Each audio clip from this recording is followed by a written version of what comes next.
Rome, the year of our Lord, 1458.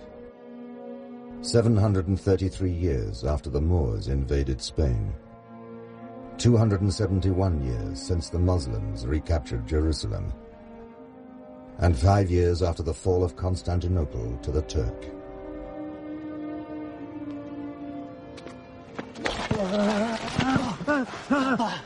Il Papa!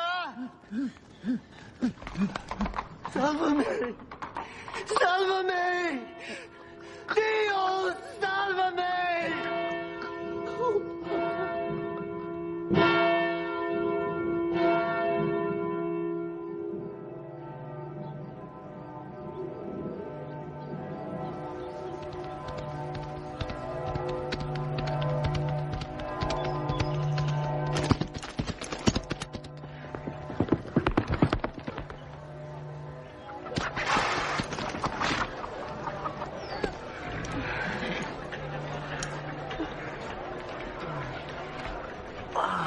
I have been sent by Cardinal Orsini to fetch Your Excellency. Who are you? Bishop Giuliano della Rovere. That's good for you. And you can go now, Bishop. I'm sorry. You must go now. Must I? Yes. You must go directly to the Vatican Palace. Now. Not that I intend to go anywhere, but can you please explain why must I? Cardinal Orsini wants to discuss a matter in regards to your uncle's health.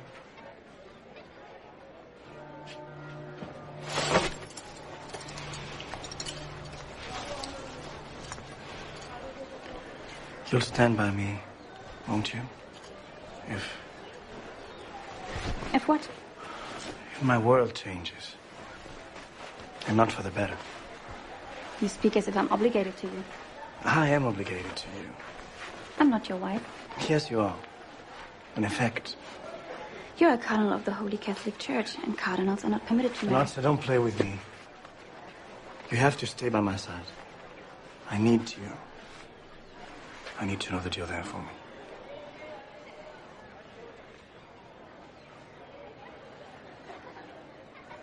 I have to go. Rodrigo, wait.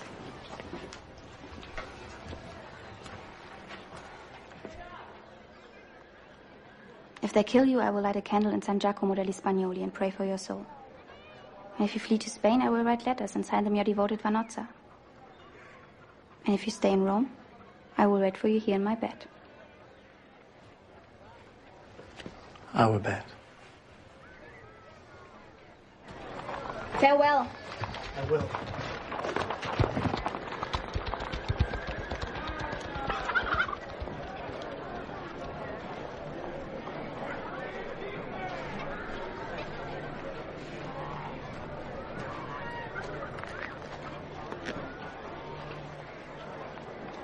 He is a fool. A well-established one. But that makes you a fool's woman. I am that. You don't have to be that. Are you trying to tempt me, Senor della Rovere? Bishop della Rovere. Shall we send all the gold and silver in the chancellery to safety? And where would that be? Tell the captain of the guard to engage every Spanish fighter he can find in Rome. Pedro! Brother?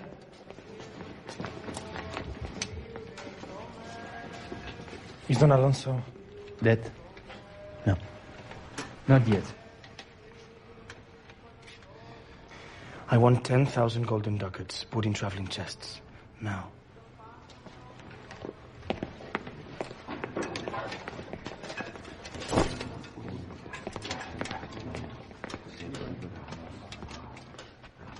Holy Father.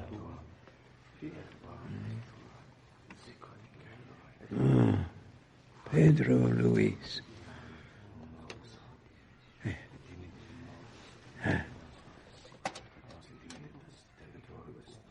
Rodrigo.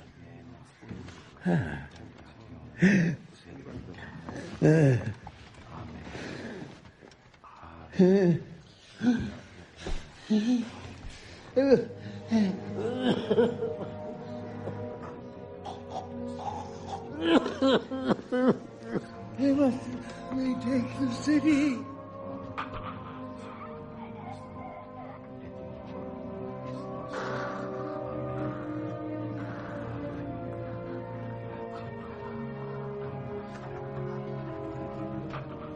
Cardinal Orsini. Seeing that our beloved Holy Father Calixtus will not be tormenting us with his mortal presence much longer, I'm interested to hear your plans, Cardinal Vice-Chancellor. I don't know exactly. Well, surely even you have given some thought to your uncle's demise. Yes, but I'm dependent on the actions of the other cardinals. Not the other cardinals. The real cardinals. I am a real cardinal. D'Estouteville is a real cardinal. He has the King of France behind him. Pietro Barbo is a real cardinal. He has the support of the Venetian Senate. My family have 5,000 men at arms within a day's ride of Rome. And I am the Captain General of the Church's army. Cardinal Borgia, you have never acted directly against my interests, so I will give you some advice. Flee to safety in Spain. Now. I can hardly remember Spain. I'm sure you can work your way back to the Holy See someday. Once you've made the right friends at court. Or whatever you call it in Catalonia. We are not going anywhere. Your brother's decision to remain in the city will please the many Romans anxious for revenge after 3 years of Catalan repression.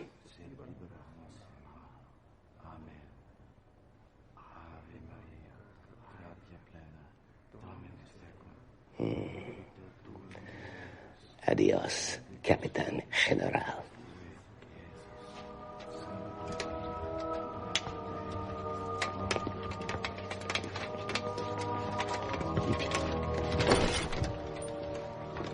This could be our last chance.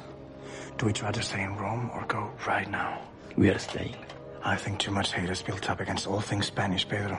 The Italians don't hate us so much as envy us. The Orsini are mobilizing every man they've got in the Campagna. That's it. What? Holy Father Calixtus III of blessed memory is in the hands of his Lord. Don Alonso. Don Alonso. Don Alonso.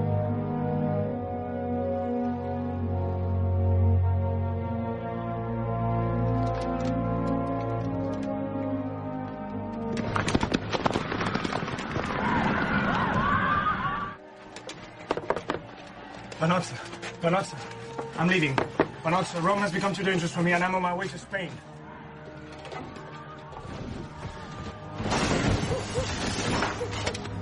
Vanozza, please answer me. Vanozza, I need to talk to you.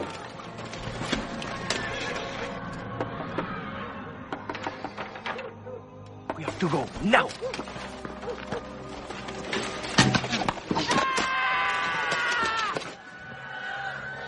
And I will always love you too, Rodrigo.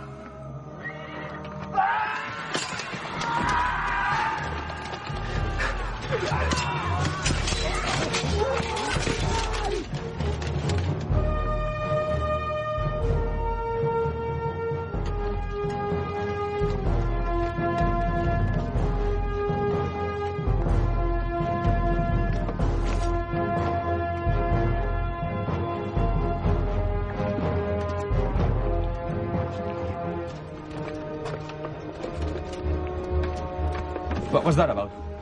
The Lord has decided. My future is here. In Rome. And what do you plan to do between now and the start of the Conclave? Sit in your garden and read poetry? It's her, isn't it?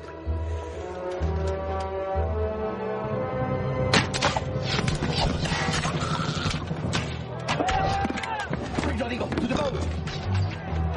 I must stay. My fate is here in Rome. Don't be a fool! The Italians will betray you at every turn, just like they betrayed me! Rome calls me!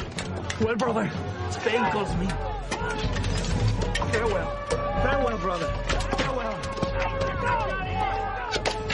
Adios, Pedro. Hermano.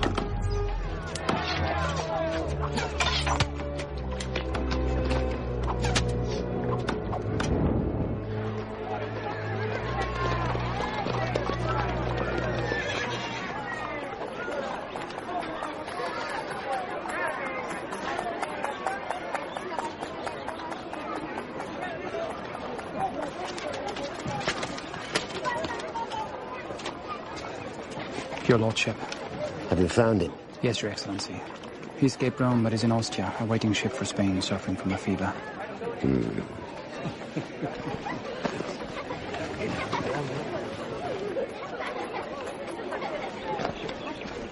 Borgia? Have you lost your red hat? I thought it best to keep it hidden till the conclave. For safety. Mind if I join you? Please. Well, let the conclave decide his fate. And his brother?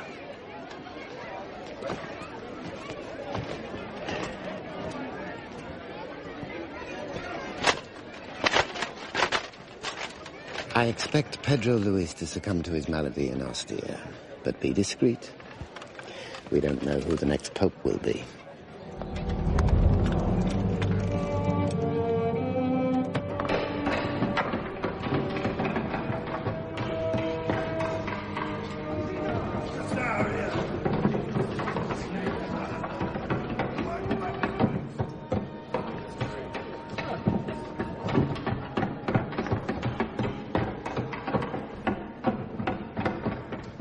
Rodrigo! Welcome to your first conclave. You are a fortunate man, Cardinal Borgia. How so, Cardinal Orsini? You're alive. And why should being alive be considered a matter of good fortune? Ask your brother. I'm sorry? Take care how you vote in this conclave, Vice-Chancellor. The future depends on it. Particularly yours.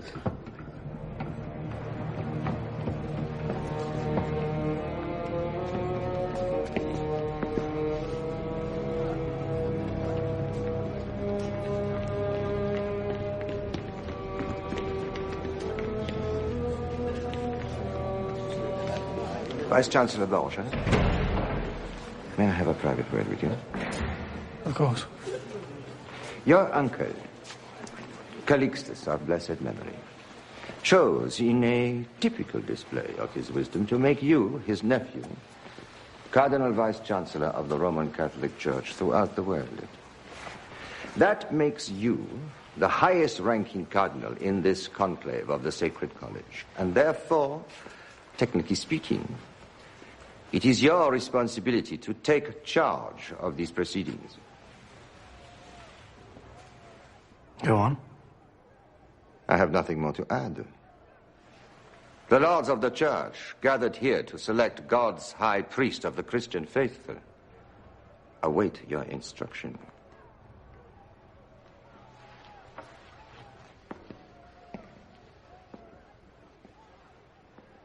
Cardinal de Stedville,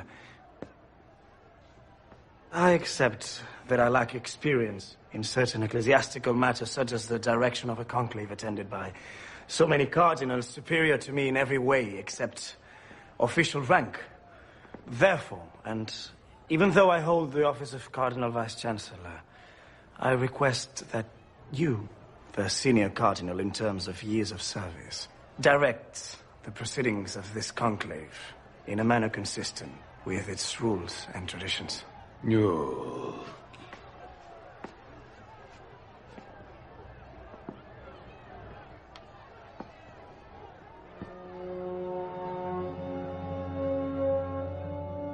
Lord Calixtus III, Pontifex Maximus, Jesus Christ our Savior's vicar on earth, ruler of the world, father of princes and kings, shepherd of the Holy Roman Church and leader of all Christendom, has been delivered from this temporal life and is now in the hands of the Lord. May God have mercy upon his soul and see fit to welcome him into the company of saints and angels in heaven, as he has welcomed so many other souls who before Calixtus shouldered the earthly burden of the keys of St. Peter. Please, join me in a silent prayer for our Father Calixtus of blessed memory.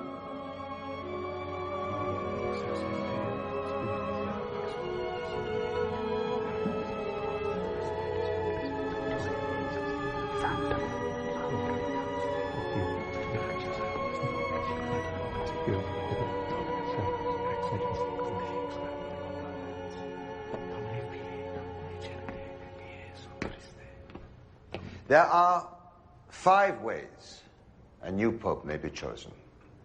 The first is by committee, meaning that the Sacred College does not directly choose the new pope, but instead appoints a committee of cardinals with the power to name the new pope. The second way is known as inspiration. If any man amongst us is inspired by God to shout out the name of the new pope, then that man will become pope as long as the required majority of 2/3 also feels so inspired to shout out that man's name. The third method of selecting the new pope is called adoration. That is when a cardinal amongst us sees the light of the Lord appear in another cardinal and falls down at that man's feet in adoration. If a required majority of 2/3 also sees that light, then he who is so adored becomes Christ's vicar on earth. The fourth and the most common method of selecting the new pope is by scrutiny. Scrutiny is when each cardinal names his chosen candidate on a piece of paper. That ballot must clearly state the name of each cardinal's choice for pope, as well as the name of the cardinal who is making that choice. For example, I, Guillaume d'Estouteville of Rouen, name Alain d'Avignon as Holy Father of the Church. Once everyone has written down the name of his preferred candidate, the ballots are deposited in a chalice. And the teller, in this case me, counts the votes. If no man achieves the required majority, there is a second or a third ballot, or as many as are necessary.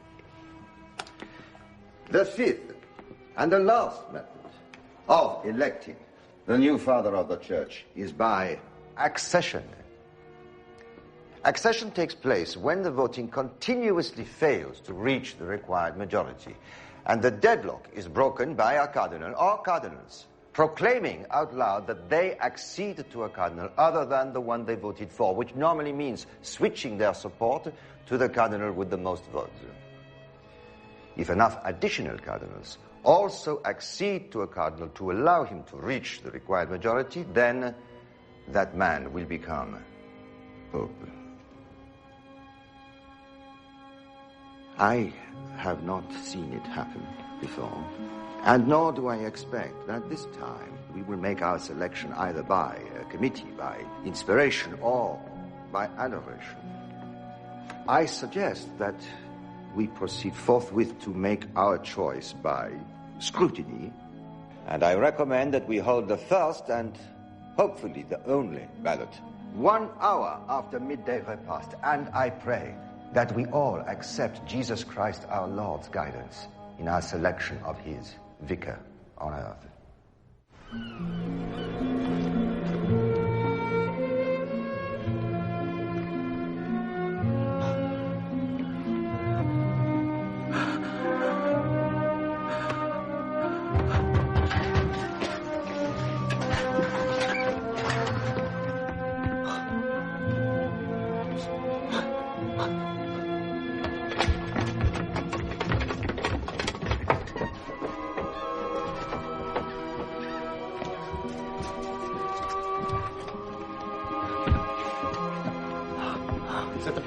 Yeah. The linens, the knife, the jar. Fill the bucket with water. What are his prospects? Not good.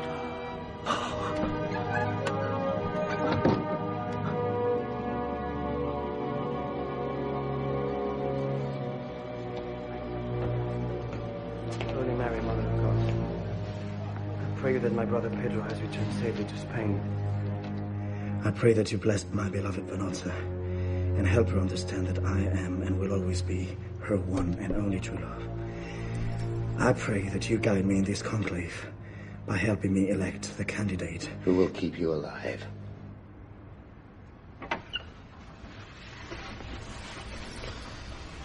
Yesterday you were trying to kill my brother and I, and today you're looking for my vote? No, I'm not looking for your vote. What then? Much more than that. I want you to be my man of mouth and hands. Your future will be secure, no matter what the outcome of this conclave. Rodrigo, what are you doing? He has become my vassal. Borgia will love and serve no other, and will forever have my protection. Is this true, Rodrigo? Have you done homage to Latino Orsini? Betrayal is death. Becoming Orsini's man is death too, at the hands of my family. I have said nothing. I am the man of King Juan of Aragon, and no other. Very well. You had your chance.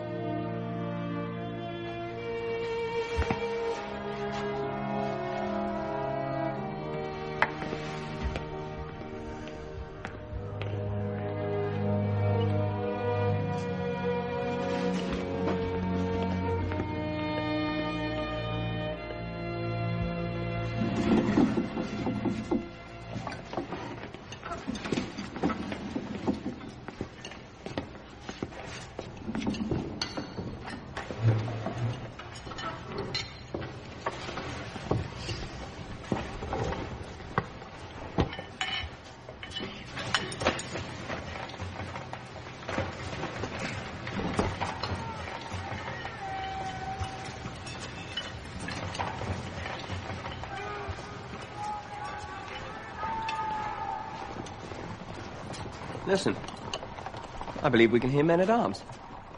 I wonder whose they could be. Could they be Spanish? No. Spain is very far away, and I'm sure I would have already fainted from the stink if they were Catalans. There are 4 Spanish cardinals in this room.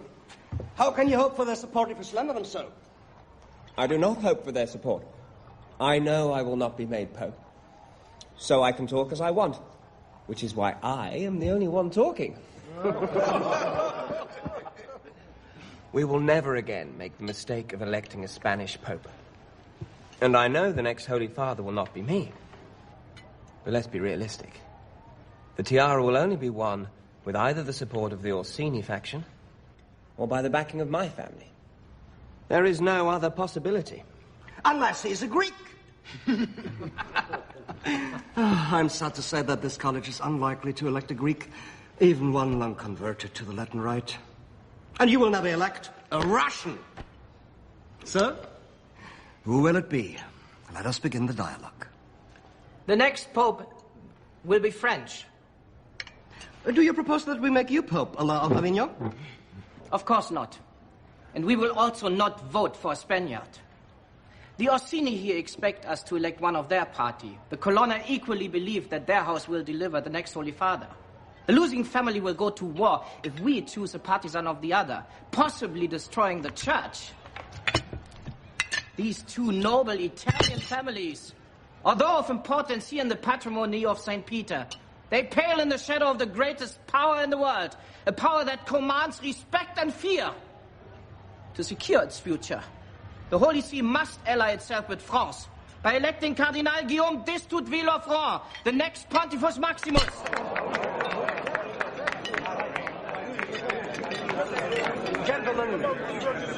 Gentlemen!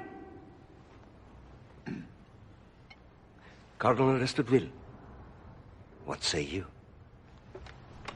Cardinal Alain d'Avignon is correct. In one respect, at least. It has been just 40 years since the dark days when our beloved church was divided under 2 popes, both claiming to be the true heir of St. Peter. The power and the prestige of the papacy has only recently recovered from this schism and still rests on a weak foundation. Therefore, the very survival of the church weighs heavily on the shoulders of the cardinals gathered here in conclave today. It is an evident truth that my good friend, the King of France, is essential to the church's future. It is also true that I am the longest-serving cardinal and have the most experience in the complex politics of the Holy See, but I cannot claim to be the best man to lead the Christian flock. That is a decision that we, with God's guidance, must make together. I agree. With the two cardinals from France, we will not elect a Spaniard, a Greek, or the Bishop of Kiev. And we're always under pressure to crown an Orsini or Colonna partisan. And the Holy See's relationship with the King of France is certainly of great importance. Therefore, it is only logical that we elect a Frenchman. So let us choose Alain. Avignon, and be done with it. But I do not believe that Alain d'Avignon desires to put himself forward as a candidate. Am I correct? How can I put my name forward if there's one man amongst us so clearly superior in education, royal connections, experience, family, grace, and wealth? How does wealth matter? It does not matter at all. Though I have been blessed with great wealth, I will, if elected, of course, dispose of all my earthly possessions and benefices with the help and advice of the sacred college. I agree that Cardinal d'Estouteville is superior to any of us in education, experience, family connections, and wealth. And very blue blood does indeed flow through his thick veins. I'm not sure about his having much grace, but I'm quite certain that he is far superior to any of us in the enormity of his arrogance. He also wears more rings on his fingers and dresses in finer cloth. His farts smell like perfume. And I hear that his sweat would make the finest of wines, only no one has ever sampled it because Cardinal d'Estouteville has never sweated.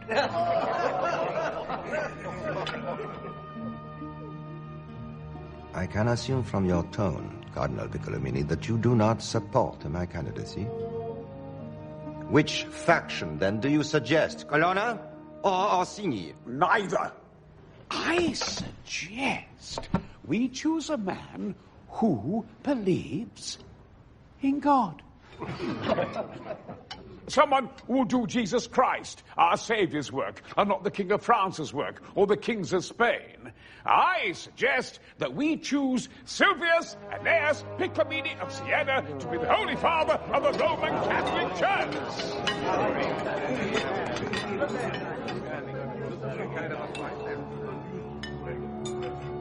But that is you. You are nominating yourself. I am. Putting my own name forward, yes. Not because I think that I'm the best possible choice in all Christendom. I can think of many better men, but none of them happen to be sitting in this room right now. And you know very well that if you elect me, I will devote myself to the task of shepherding the Christian flock and nothing more. I will try to be fair, and I will always be direct. And I will never play political games or feign false humility while a venomous puppet speaks for me. I thank you for your bluntness, Cardinal Piccolomini. Quality typical of a man of your rustic background and limited experience in the complex politics of the Holy See.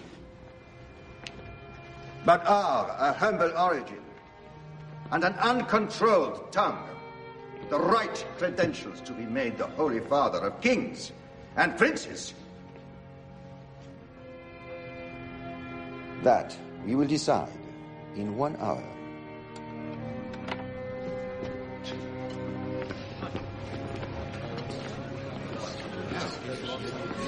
Look at what you started. Thank you. And who will you support? I will support the men who will best lead the church. A very political answer. It is a very political moment.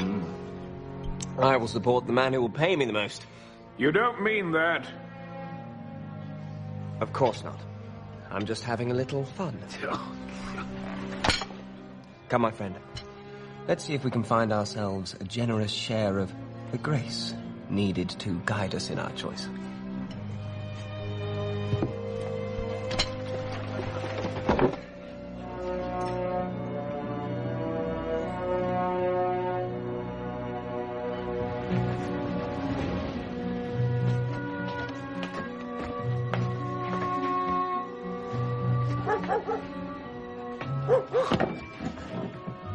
What are they?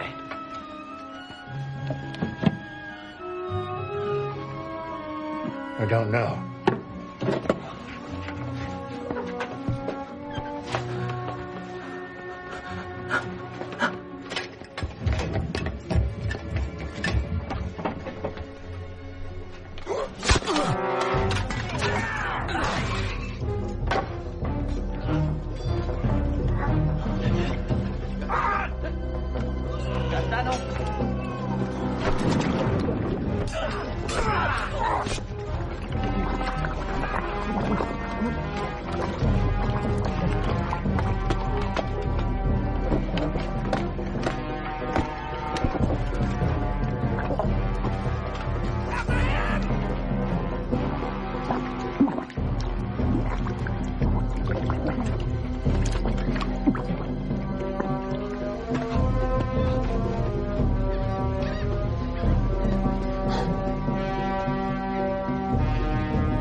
Cardinal d'Estouteville would like to have a private word with the Cardinal Borgia. And me? But you as well, in a moment. But first, His Excellency wants to complete his business with the Cardinal Nephew. My title is Cardinal Vice-Chancellor, not Cardinal Nephew. Forgive me for my simple-minded error, but you know I am not as sharp as the rest of you. Am I?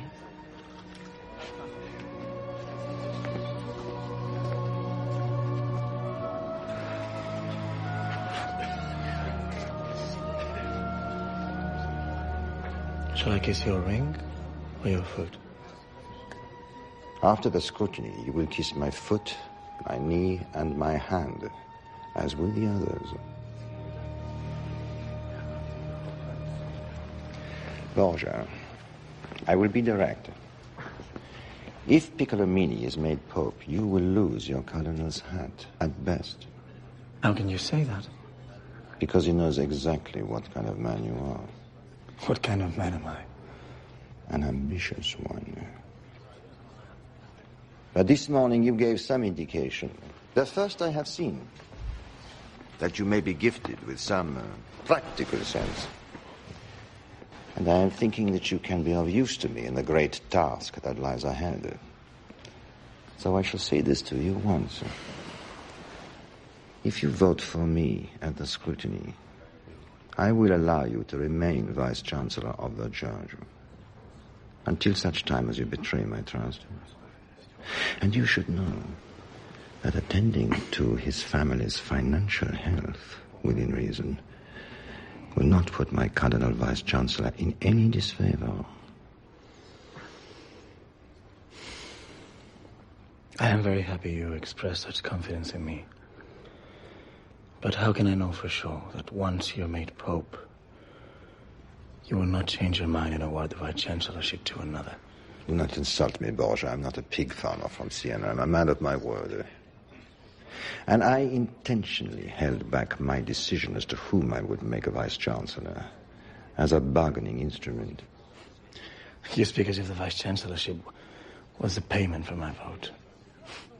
Would it be right for me to support a man who attempts to acquire the keys of St. Peter through simony?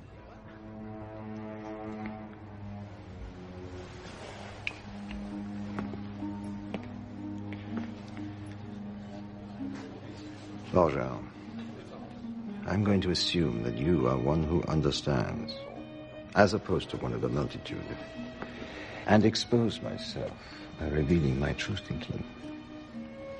This sacred college is made up of a few practical men like you and me, and a large number of fools like Prospero Colonna and Calandrini of Bologna. Prospero is a fool because everyone knows he will be bought by the richest cardinal, namely me.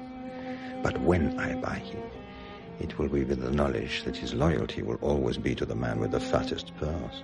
And there is always someone with a fatter purse. Calandrini is a fool because he is handicapped by the simplistic idea that the best man to sit on the throne of St. Peter is the cardinal who most outwardly demonstrates a sanctimonious piety. Calandrini and your cousin, the mayor, would blissfully drag the church backwards into the dark and primitive swamp of superstition from which we have only recently emerged. The church is the most powerful force for good in this world. It needs to be led by a strong and practical man who understands politics at the highest level. A man who, with the help of powerful monarchs and potentates, will fortify our church against the forces of evil that threaten us from every direction. I am that man. Do I have your vote?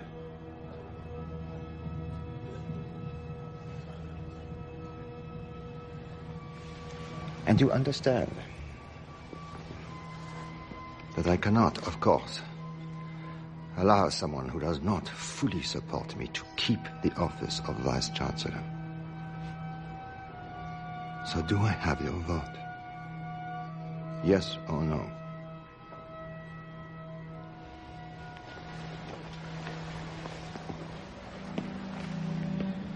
Latino Orsini says that my future, if I have one, depends on how I vote. Is he in your camp? No.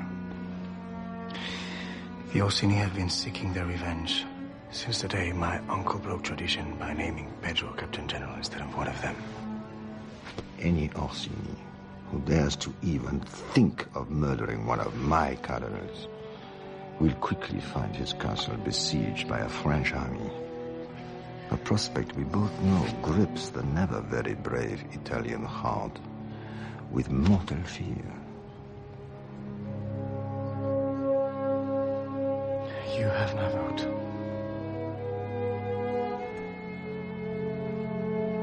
Thank you.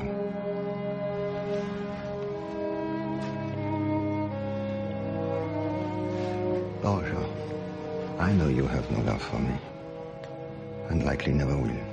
But I sincerely do believe that we have a common understanding of how things get done. We will work well together.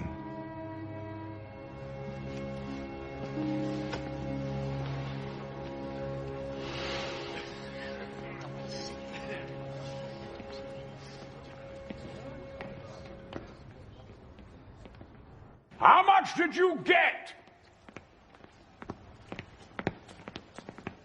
Are you accusing me of simony? Essentially, if not precisely, yes. Cardinal de Sotteville thinks that a practical man is best suited to lead the church. A practical man in the King of France's pocket, he means. I think you are going to lose. I see. And who will you support? I will support the man who will make the best pope. Have you agreed to vote for him? As I said, I will support... Have you agreed to vote for that perfume Parisian? Yes. Good. Now I know at least that you're capable of telling the truth. The pompous ass of a Frenchman does indeed appear to be the practical choice for a man in your precarious position, and he's right. We do need practical men at the top of the church, but not as Pope. Has he got it? I don't know. No, he has not, and he never will.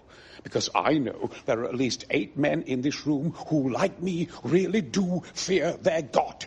Men who would roast at the stake before selling their vote to the King of France as lapdog.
I remind everyone that to win, a cardinal must be named on 12 ballots.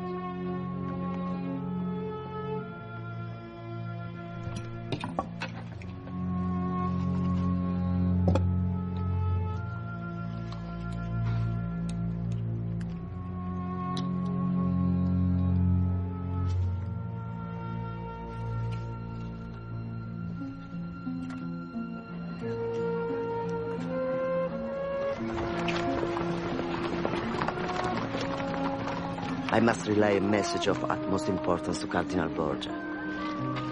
You know, of course, the conclave is going to be interrupted by anyone for any reason on pain of death. I know I could never speak to the Cardinal directly, but I hope that there was some way that someone could relay some information. What information? About his brother, the Captain General. You're a Catalan pig yourself, aren't you? And you were a captain of the city guard.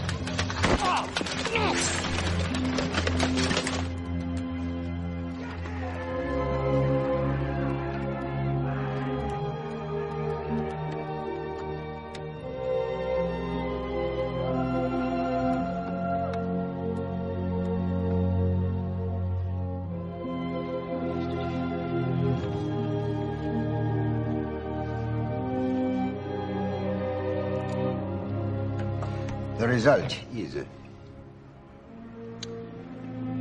9 votes for Cardinal d'Estouteville Villeroy, 6 for Cardinal Piccolomini of Siena, 2 for Cardinal Orsini of Rome, and one that is difficult to read but appears to say Cardinal Calandrini of Bologna.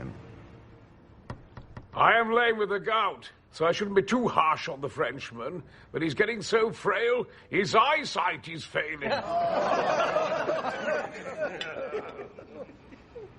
Cardinal d'Estouteville Villeroy has received the largest number of votes, but he has not yet reached the required majority. Any cardinal who voted against Cardinal d'Estouteville Villeroy may accede to him now.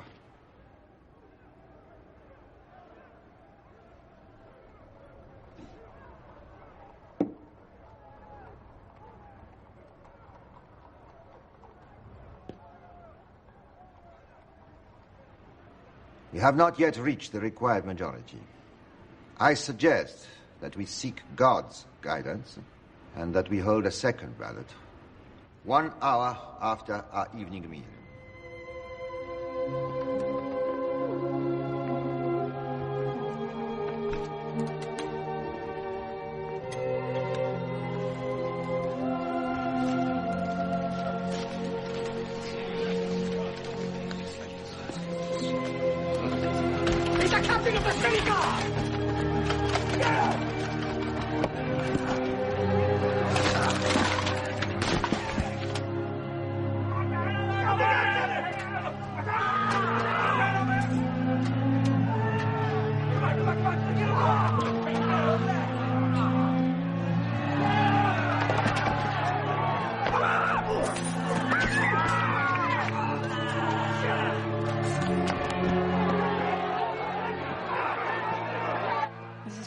For days now.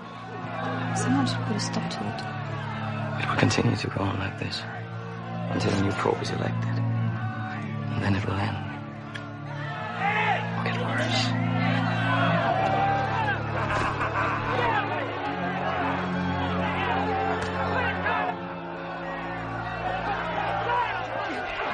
I hope they save some rope for your Spanish cardinal.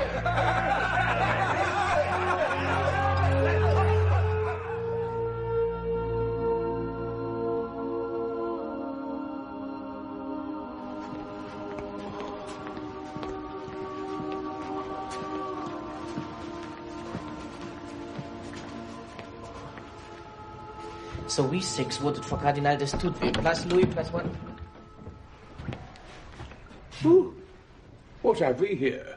I'm sorry to interrupt your conference, but I've got some foul business of my own to conduct here.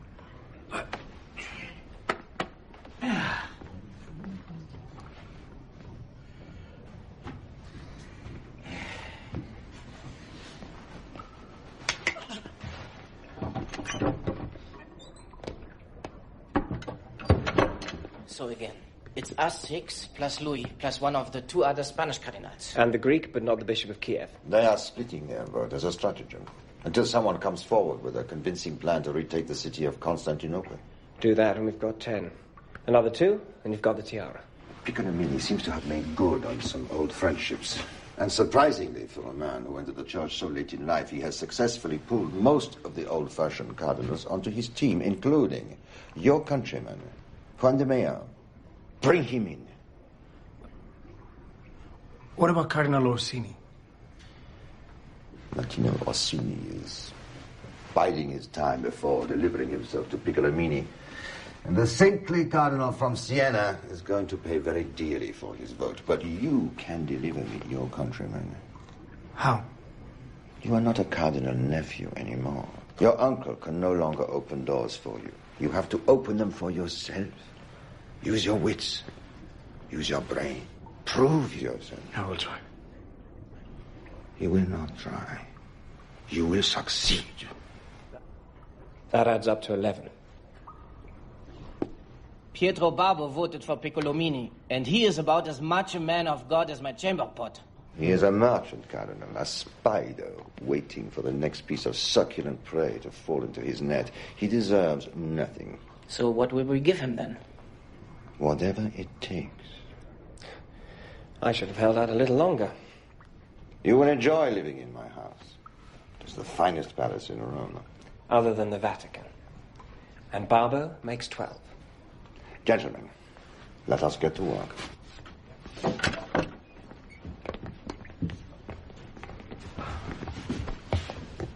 You will not fail me.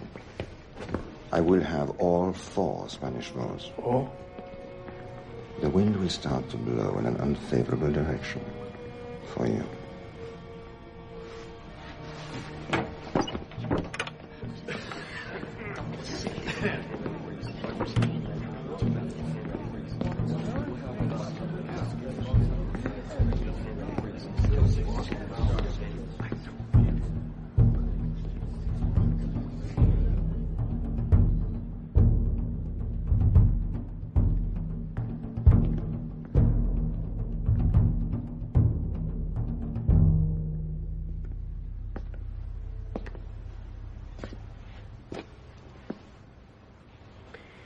So, Cardinal Estude will send you to fetch my vote.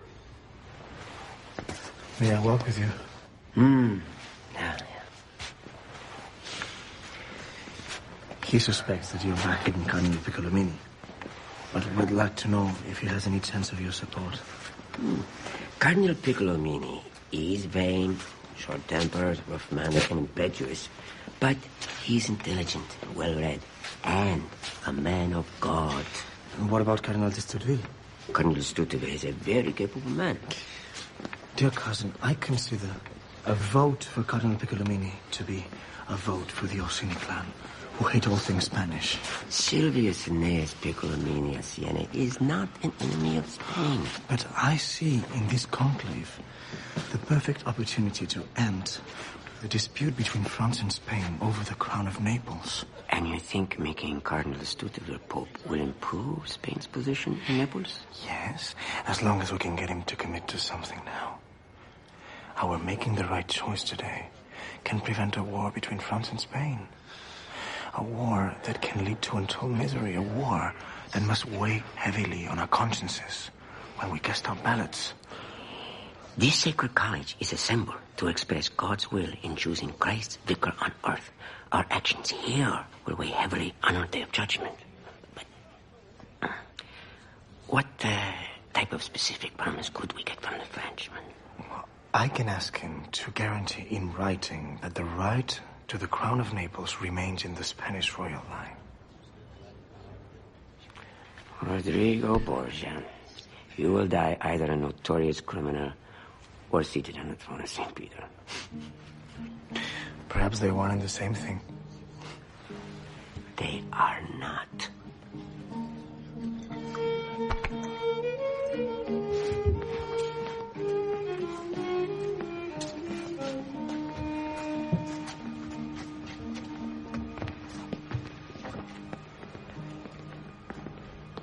Do we have his vote? I think so, but I'm not certain. Why are you not certain? My cousin cannot be bought. He believes that Piccolomini is closer to his God than you are, and will not be persuaded otherwise. But he is also deeply devoted to his royal patrons in Spain. I believe you will have his vote if you can make the King of France quit his claim to the crown of Naples. Then that will promise. I'm not sure he believes you can deliver on such a promise. Make him believe it. Then what should I tell him you said to me? Tell your cousin that as Cardinal Vice-Chancellor in charge of the Church's finances throughout the world, that you will be in a better position than any man on this earth to bring benefit in Spain and influence the King of France through his friend the Pope. And tell your cousin that the Cardinal nephew will not remain the Cardinal Vice-Chancellor unless he writes my name on his ballot. My saying that will not secure his vote. The opposite, I am sure. Don't be simple. I said that for your benefit, not his. Whatever is promised must come directly from you and not from me as your envoy. I told you to secure his vote. I did not tell you to ask me to do it. I have prepared the ground. I can speak for you, but I cannot be you, Cardinal de Stouteville.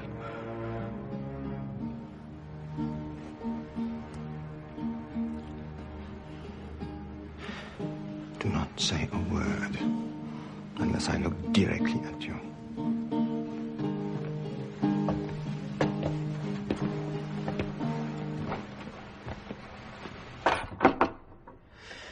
Please, enter. I am sorry, Cardinal de Mayor. I apologize for my intrusion. No. Please, join me, Cardinal de Stouteville. I've been waiting for you.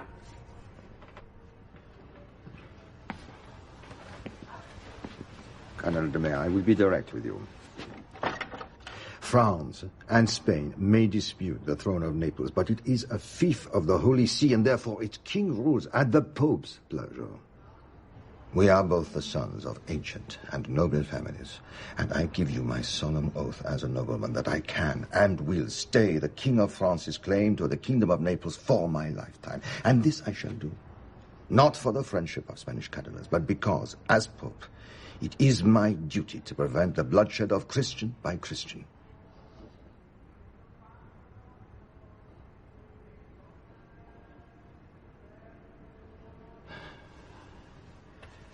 I am sorry for disturbing you, and I apologize if my passion has been too heated.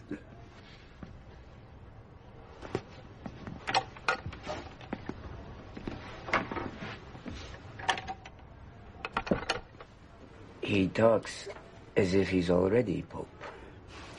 He soon will be. So, may I ask you, does the Pope-to-be have your vote?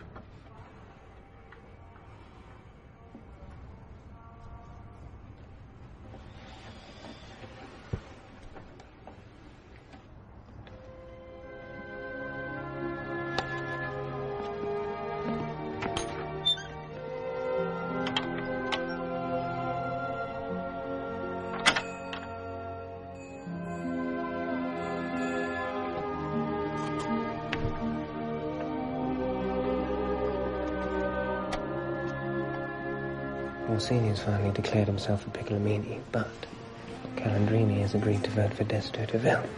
Calandrini? Why?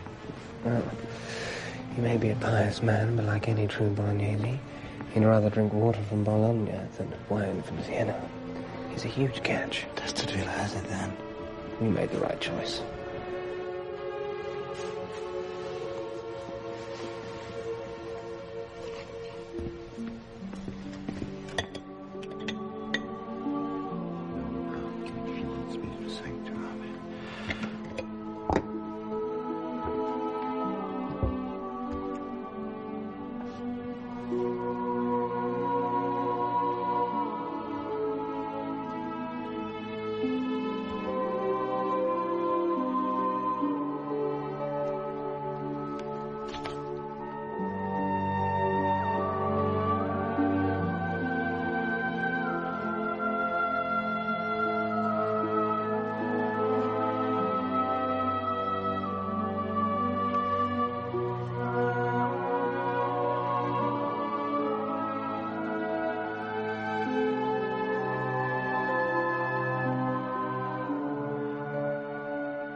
Cardinal d'Estouteville, 10. Cardinal Piccolomini, 8. No cardinal has reached the required majority. I, Cardinal d'Estouteville, have received the greatest number of votes. Any man who wishes to accede to me may do so. Now.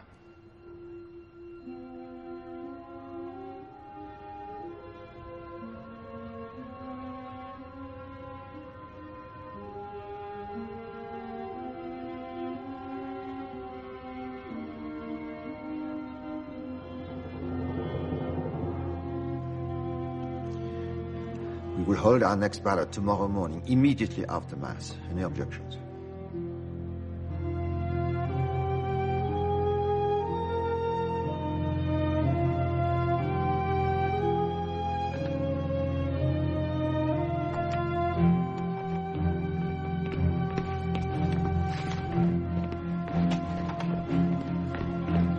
The same 9 votes as last time. Last, Cardinal Calentries.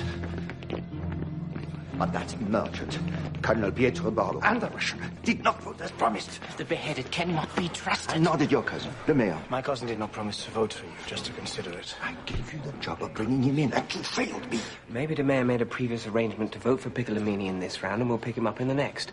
The Greek and the Russian we know will both vote for the man who they think will launch a crusade, which means you have yet to convince them. Everything is all up in the air. Anyone could change their vote in the next ballot. Even for all we know, Alain d'Avignon. You listen to me. Don't be ridiculous with me. To ascertain exactly who will vote for whom before the next ballot. There can be no more sitting on the fence. I want my enemies to seal their fates now, before they realize that I have won the crown. I hope for your sake that Prospero is right, and that the mayor does cast his vote for me this time. I will ask my cousin how he will vote. And I will ask Pietro Barbo again, but we cannot trust his answer. Cousin d'Estouteville? Yes. I am not confident I can deliver my cousin. He is not a man whose convictions are easily changed. But with your permission, I will try to deliver the vote of another. And who might that be? Cardinal Piccolomini. If I can persuade him that he can never win, would it not make sense for him to back you instead of carrying on this useless campaign till the end? No, it's gone too far. He will not support us. The young Catalan may be right. Piccolomini will never truly support my candidacy, but in the past he has demonstrated some signs of practicality, and a practical man will always try to lessen the sting of a certain defeat. Then I will accompany the Cardinal nephew. Piccolomini will not listen to you, Alain. Cardinal Borgia is young, has no history, good or bad. Deliver me either your countryman, the mayor, or Piccolomini. One or the other will do.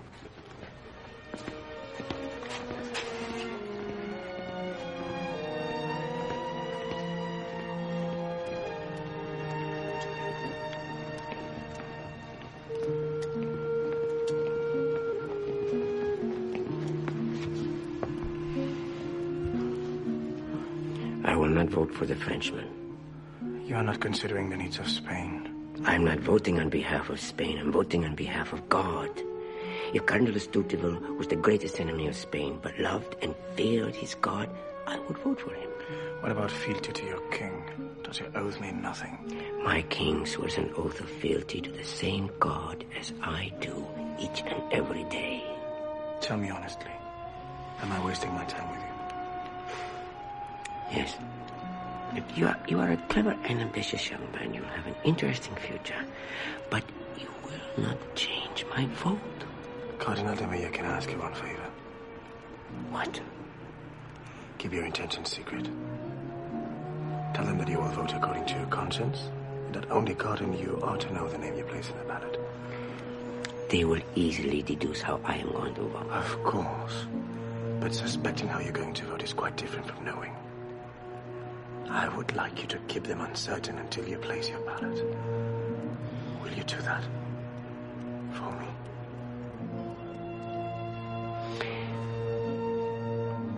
I will not tell you.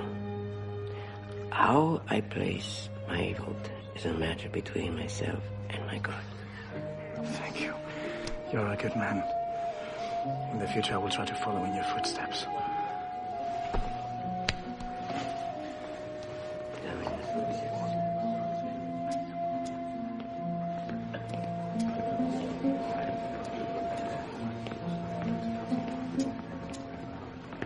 Well, what have we here? A cardinal nephew desperately trying to preserve his wealth? Or is it his hide? May I discuss some possibilities with you? Possibilities? Impossibilities? Anything you want. In private.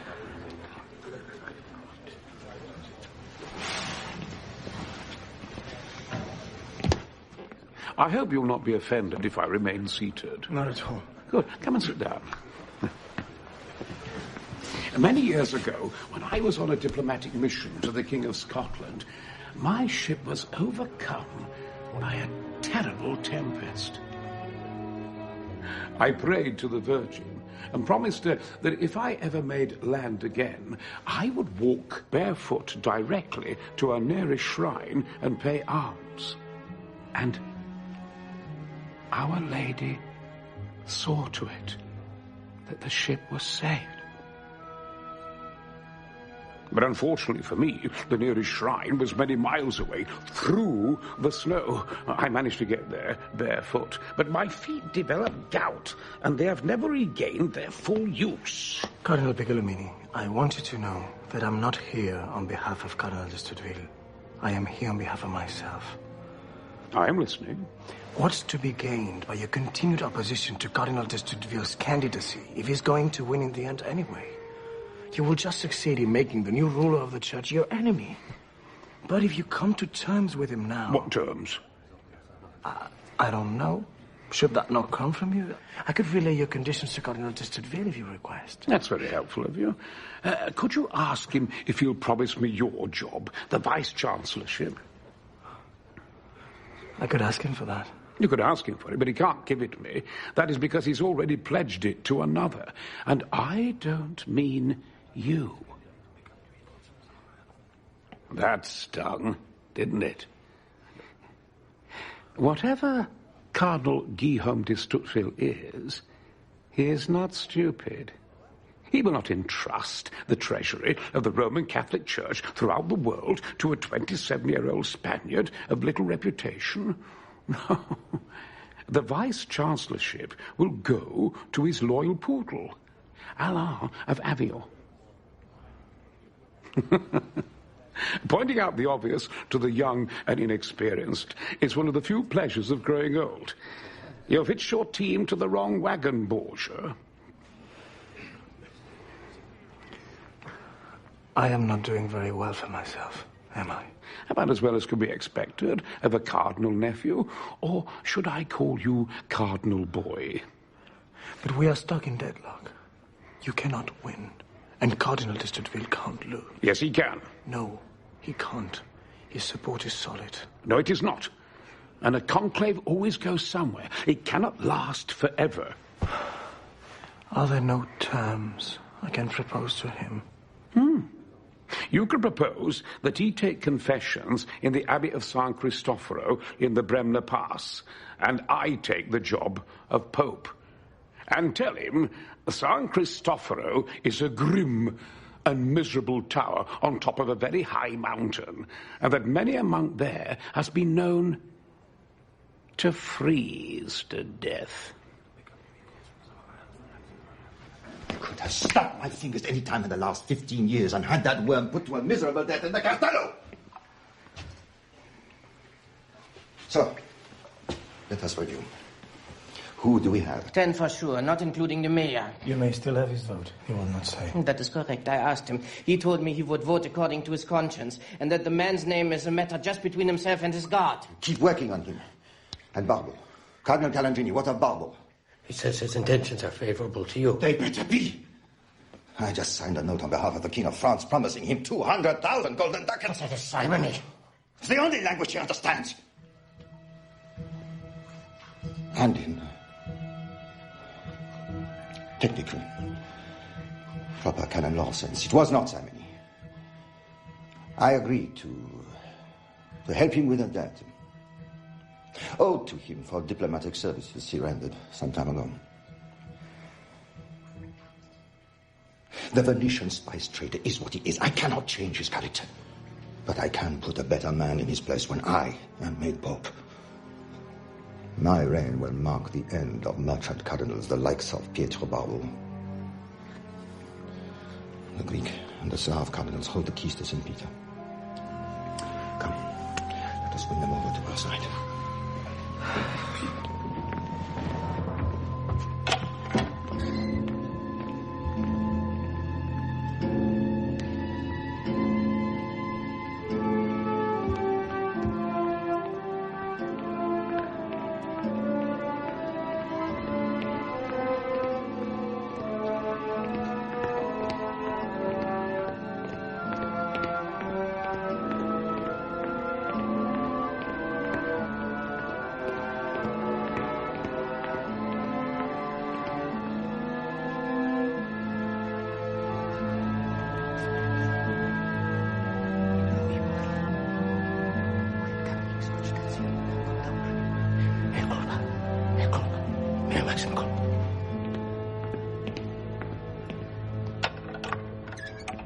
One or other of you always casts his vote for Piccolomini.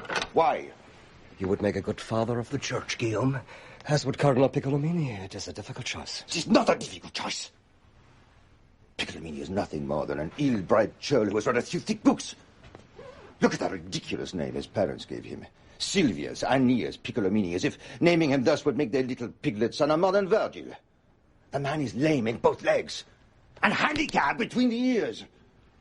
Driven by nothing more than a bottomless well of personal vanity. If Piccolomini is made Pope, your crusade will be equipped by little more than a few injured ponies left over from the Palio race in Siena, and Constantinople will remain in Muslim hands for the next 1,000 years. I can deliver you the army of France. So if you care anything for your beloved Constantinople, you will fall down at my feet, as I am the only man in this conclave who can hope to free the city from the Turk. Fumamo piscati. Ne, questo. Speaking frankly, neither Isidoro or myself have ever seen the King of France demonstrate any real interest in launching a crusade capable of freeing Constantinople from the grip of the Turk. Under a Spanish Pope. That Spanish Pope, Calixtus of blessed memory, is deserving of much criticism. But he was deeply passionate for a crusade to free the Christian capital of the East. But he did not achieve his crusade because other men, practical men like you and your king, always stood in his way. Recently, it has been my good luck to have gained possession of a copy of an oration given by Demosthenes to the Athenians. It was salvaged from the wreckage of Constantinople, whose new Muslim rulers care little for such things. In his speech, Demosthenes urged the Athenians to join forces with their rival Greek cities against Philip of Macedon before Philip became too powerful and consumed them all. We all know the outcome. The Greeks did not join forces and stand as one against the common foe. And my homeland has not regained true freedom for almost 2,000 years. Guillaume, the city of Constantine, the holy chalice of all the accumulated wisdom of Rome and Greece, has been under the heel of the Turk for 5 years now. If the city is not soon recovered, the scourge of Islam will flood deep into Europe, and our whole civilization will be lost.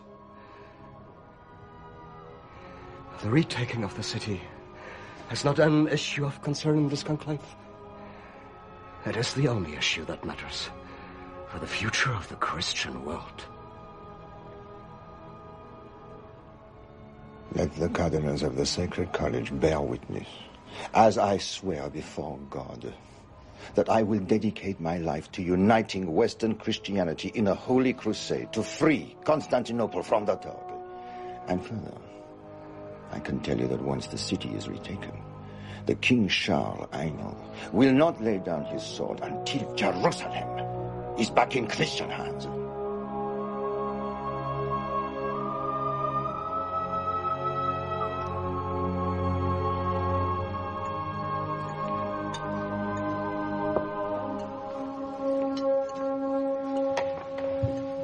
My condolences, Cardinal Borgia. Regarding what, Cardinal Rossini? Regarding the death of your brother. While awaiting ship in Ostia, Pedro Luis passed away from fever. Liar. Sadly, or perhaps happily, I speak the truth. Murderer! Murderer! Murderer! Murderer! Cardinal Orsini has murdered no one. Does he not see us? Cardinal Orsini has not been out of the room since the start of this conclave. Cardinal Orsini has got no more knowledge of events outside this conclave than the rest of us. She said that Pedro Luis has died in Ostia. Borgia! I will speak with him. No. Asesino. Asesino de mierda!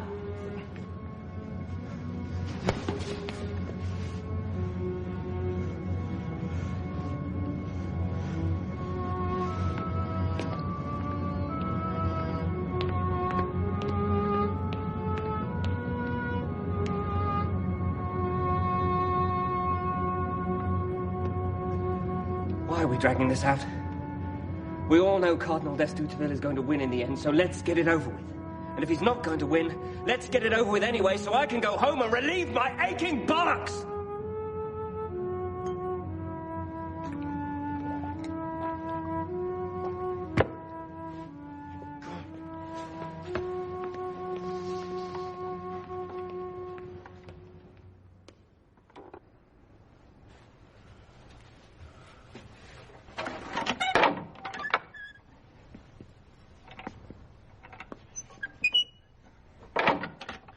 Do you think the Orsinis murdered my brother?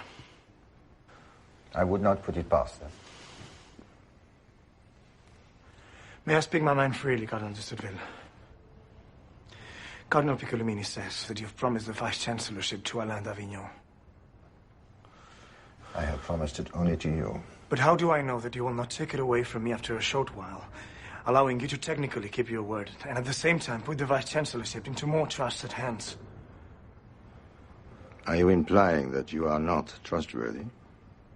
It is normal practice for a new pontiff to make a loyal countryman, if not a blood relative, Cardinal Vice-Chancellor. Neither of which describes me. My oath is not good enough for you, then perhaps my written word will be.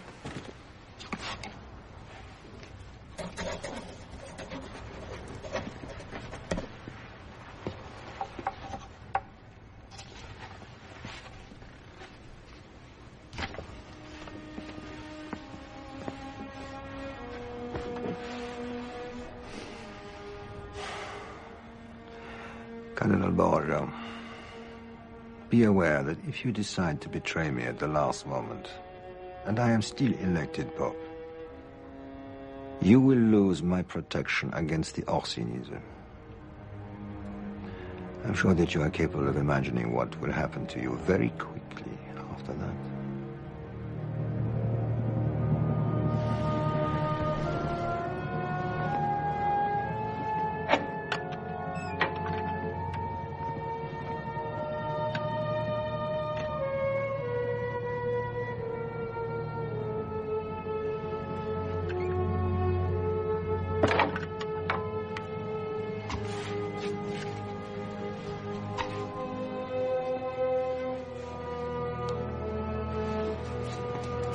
Did you vote for me? No. Why not? I will not be in the same party with Latino Orsini. When a conclave divides into two factions, the Orsini go to one side, the Colonna the other. Both are equally repellent and in effect cancel each other out. I would happily trade the Orsini for the Colonna, but the Orsini are on my side because Prospero has sold his vote to d'Estouteville in exchange for his palace. There is no love involved in either case. Oh!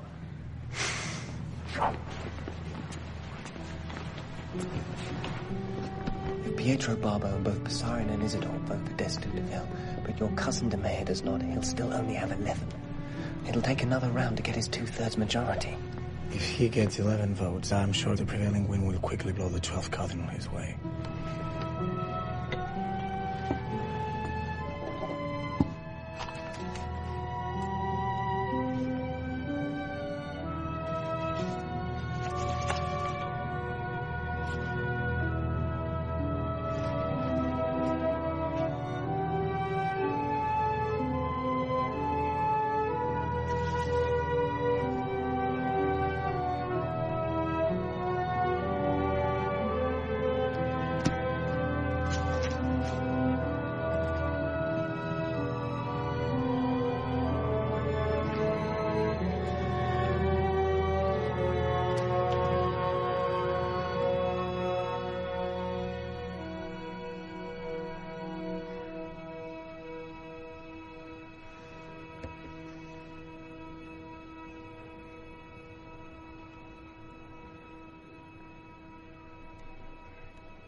The total is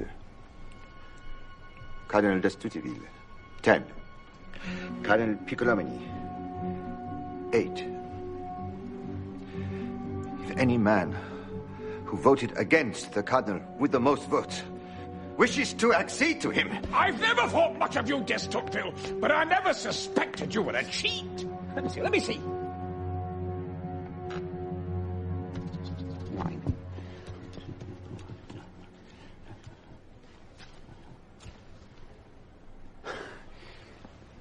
It's 9 to 9. Let me see.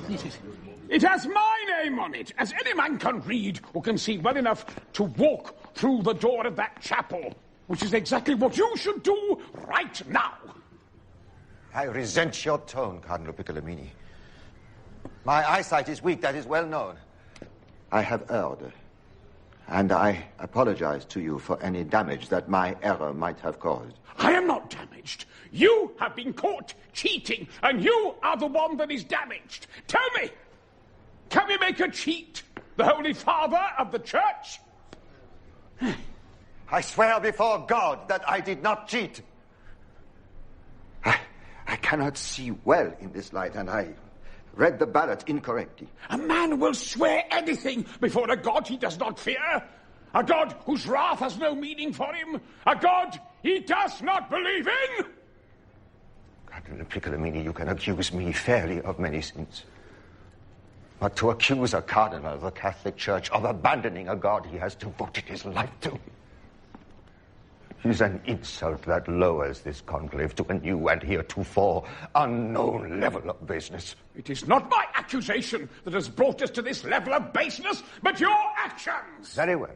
Let us behave like drunken peasants brawling over a cut of meat. It will be more comfortable for you, I am sure. It will. I prefer an honest fight to the lies, cheating, and simony that is your noble way. How dare you accuse me of simony? How dare I? What about the paper that you gave Pietro Barber, promising to pay him 200,000 golden ducats? Yes! But, Cardinal Barbo, do not forget the Florentine banking houses, and they have the signature of Edward, King of England. And did he pay? No! And the greatest banks in the world came down in ruin. How do you propose to collect when the King of France chooses not to cover d'Estouteville's debt? Will you go to Paris and seize it from him? Be careful before you reach too far, Friar from Siena. If you make an enemy of me, then you may also make the King of France an enemy of this Holy See. And how long has it been since we had two popes simultaneously claiming the throne of St. Peter? Our divided church just barely escaped dangerous floodwater that can easily rise another day. We are powerful men who represent powerful interests, and we must weigh those interests carefully when we cast our votes. Fine and slippery words, but not an argument to make a cheat the Supreme Pontiff of the Catholic Church. In reference to your accusation of simony, it is beneath my dignity to respond to such a charge, except to say that the King of France owed the Cardinal from Venice such a sum before we entered this room, and that I, as a gentleman of honor, see no simony in agreeing to use my considerable influence to help a friend collect money fairly owed to him. And I need hardly point out that the King of France is the most honorable of men, whereas I have never met an honorable Englishman, since such a man does not exist. Gentlemen! We've had 3 ballots now and nothing much is changing. Will we have 4, 5, 6, or 19, all with the same result? We can only proceed by accession.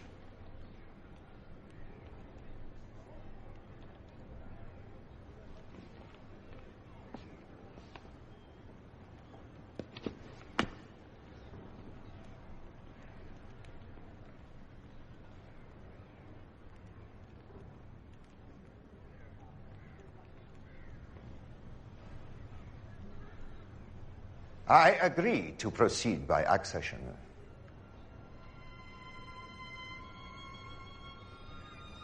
I agree also to accession.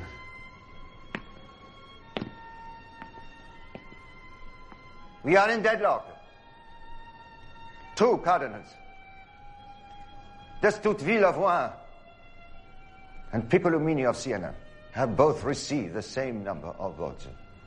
Any cardinal who wishes to accede to the man that he did not vote for may do so until one man receives the required majority of 2/3, 12 votes, and becomes Christ's vicar on earth.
I accede to the Cardinal from Siena.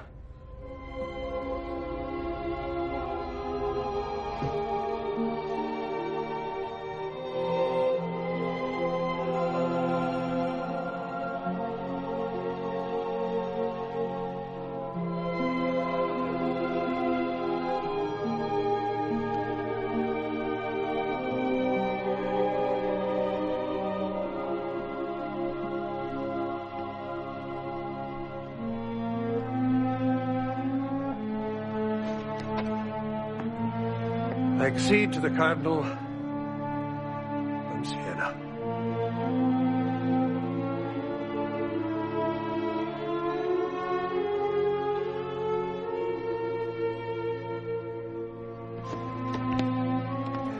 I accede to the Cardinal of Siena. And I make him Pope.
Holy Father.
Congratulations. What for, Cardinal Orsini? For having survived your first conclave. We start a new chapter now.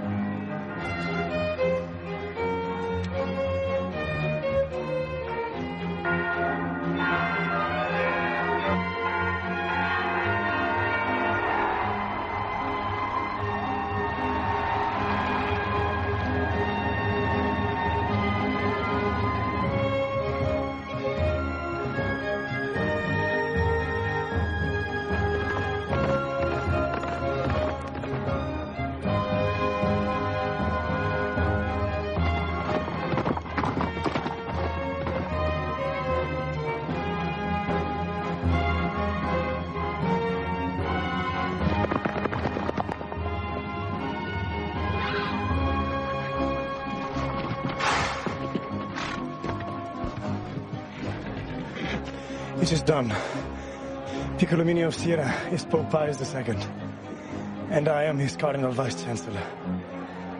God is smiling on you, Rodrigo Borgia. Yes, he is. Are you?